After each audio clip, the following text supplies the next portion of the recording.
Oi, gente linda! Hoje a gente vai falar de leituras.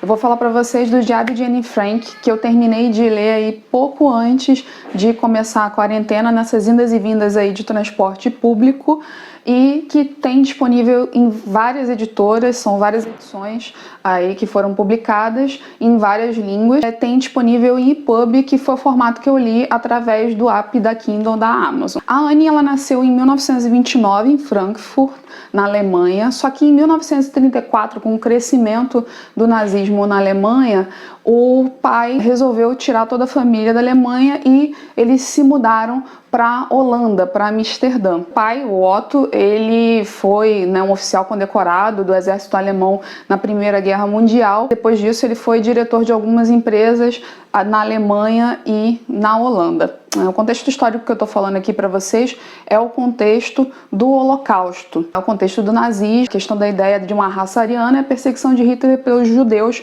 em toda a Europa, com a dominação de territórios pelo exército alemão.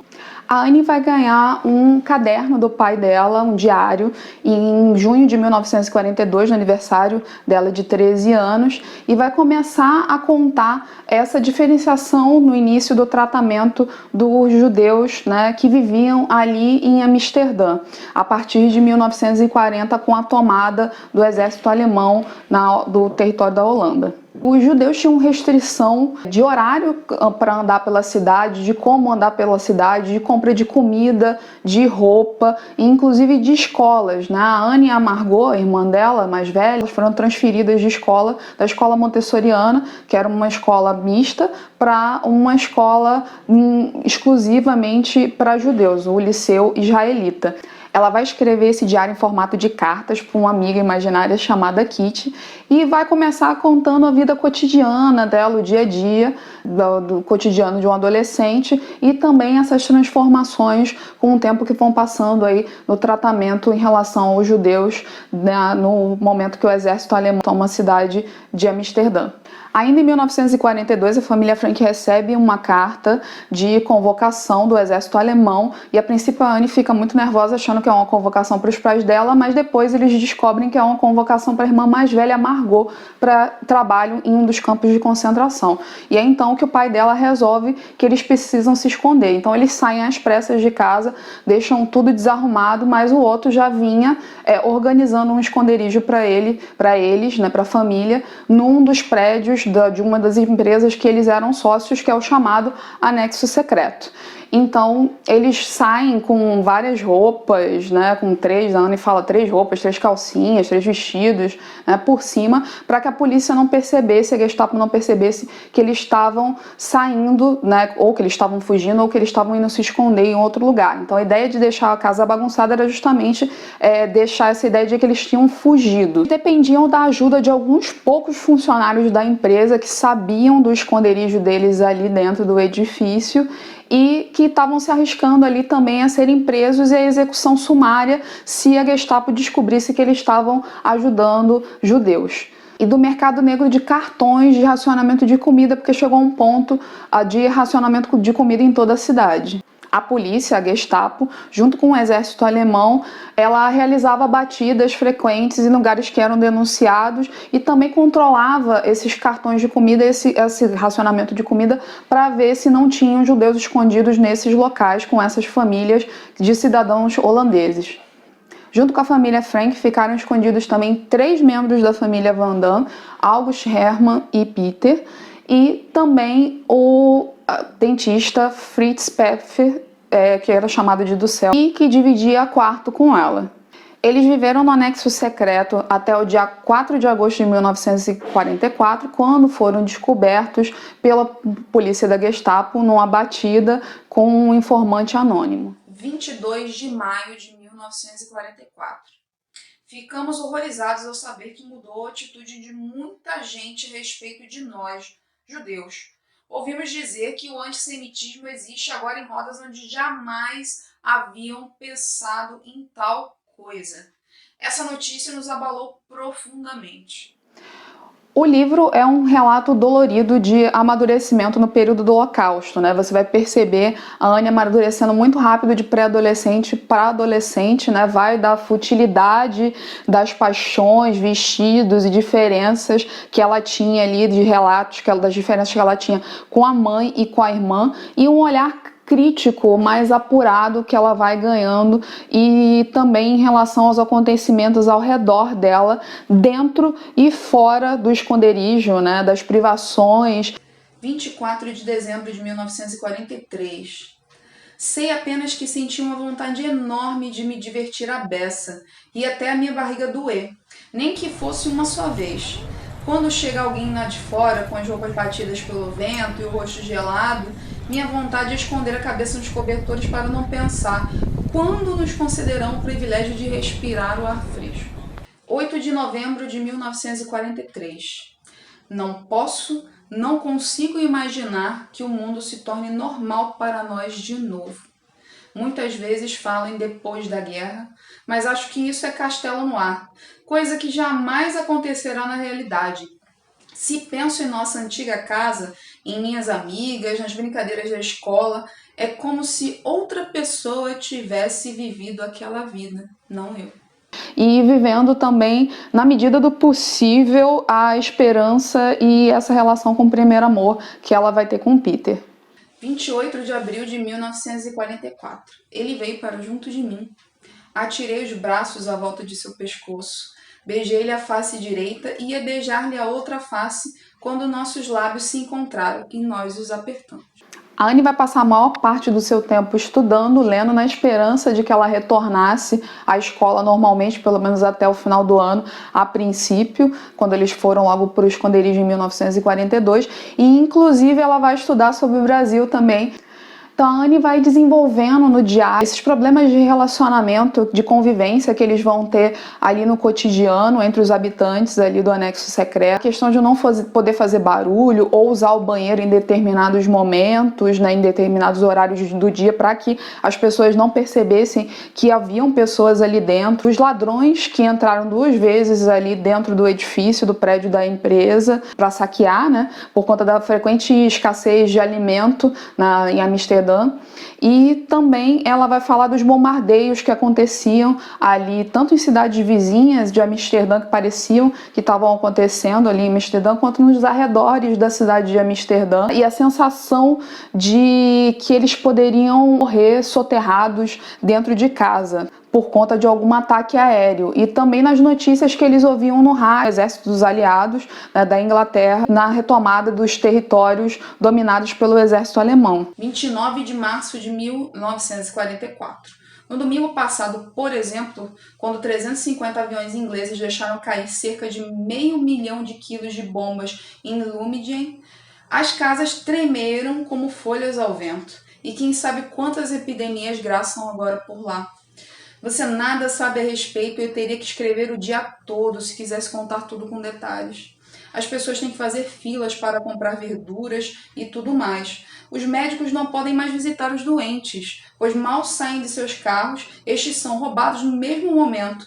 Os assaltos e roubos são tão numerosos que a gente fica a pensar sobre o que terá acontecido aos holandeses para, de um momento para o outro, se transformarem em ladrões. Crianças pequenas de 8 a 11 anos quebram as janelas das casas, entram e roubam tudo o que está ao seu alcance. Ninguém ousa deixar a casa desocupada por 5 minutos, pois se arrisca a encontrá-la vazia na volta.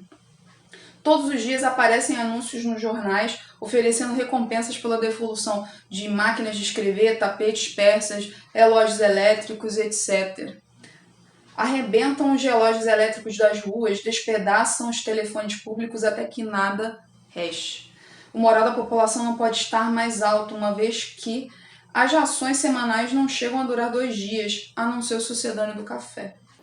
Mas infelizmente, por pouco, nem a família e nem os outros habitantes do anexo secreto conseguiram se salvar do Holocausto. Depois da batida, eles foram levados para o campo de concentração de Westerbork, onde eles foram separados entre homens e mulheres, e alguns foram enviados para Auschwitz e depois transferidos, e as meninas foram parar em Bergen-Belsen. Em março de 1945, o tifo se espalhou pelo campo de concentração de Bergen-Belsen e as duas foram contaminadas. Margot ficou muito fraca e aí, quando foi tentar levantar da cama, um dia caiu de novo, tomou um tombo e disso faleceu. Anne se abolou muito com a morte da irmã e depois disso também faleceu. Relatos de jovens na época que estavam no mesmo campo de concentração junto com a Anne falam que a única coisa que quebrou o espírito dela foi realmente a morte da irmã. Apenas Otto Frank sobreviveu aos campos de concentração e retornou a Amsterdã depois da vitória dos aliados e recebeu de uma das funcionárias que ajudou, que auxiliou a eles no anexo secreto, a Miep, os diários da Anne que foram encontrados ali depois da batida da Gestapo. Então, em janeiro desse ano, eu tive a experiência indescritível de visitar a casa da Anne Frank em Amsterdã. Ela é vazia de mobiliário, mas ela mantém os acabamentos das paredes, do piso e do teto da época.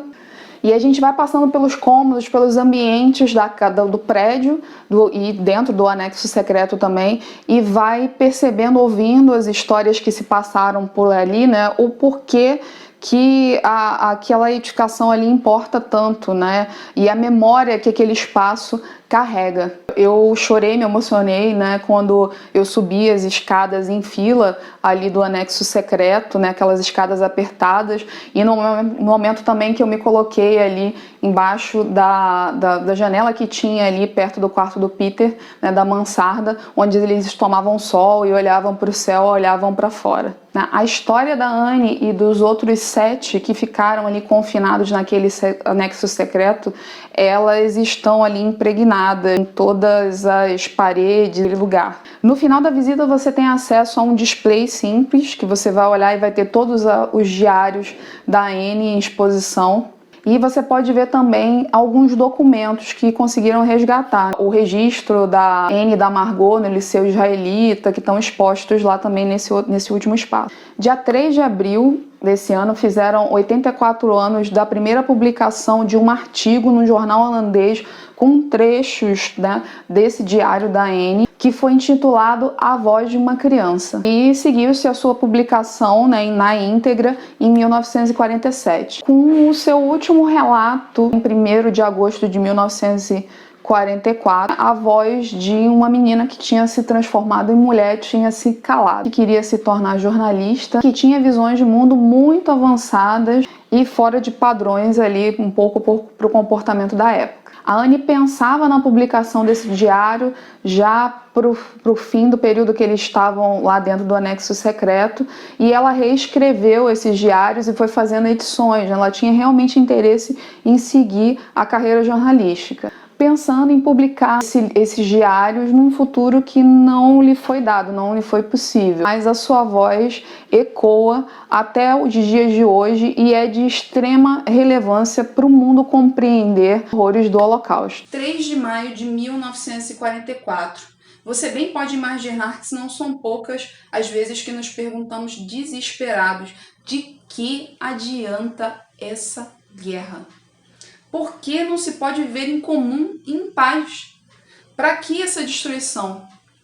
A pergunta é compreensível, mas ainda não encontramos resposta que nos satisfaça. Sim, para que fabricar aviões cada vez mais gigantescos, bombas ainda mais poderosas e, ao mesmo tempo, casas pré-fabricadas para reconstrução? Por que gastar milhões diariamente na guerra, enquanto ninguém dispõe de um centavo para serviços médicos, para auxiliar artistas e gente pobre? Por que existe gente morrendo à míngua enquanto apodrecem excedentes em outras partes do mundo? Porque os homens são tão malucos. Não acredito que somente os grandes, os políticos e os capitalistas sejam responsáveis pela guerra, ou não. O homem comum é tão culpado quanto eles, senão os povos do mundo já se teriam insurgido, revoltados.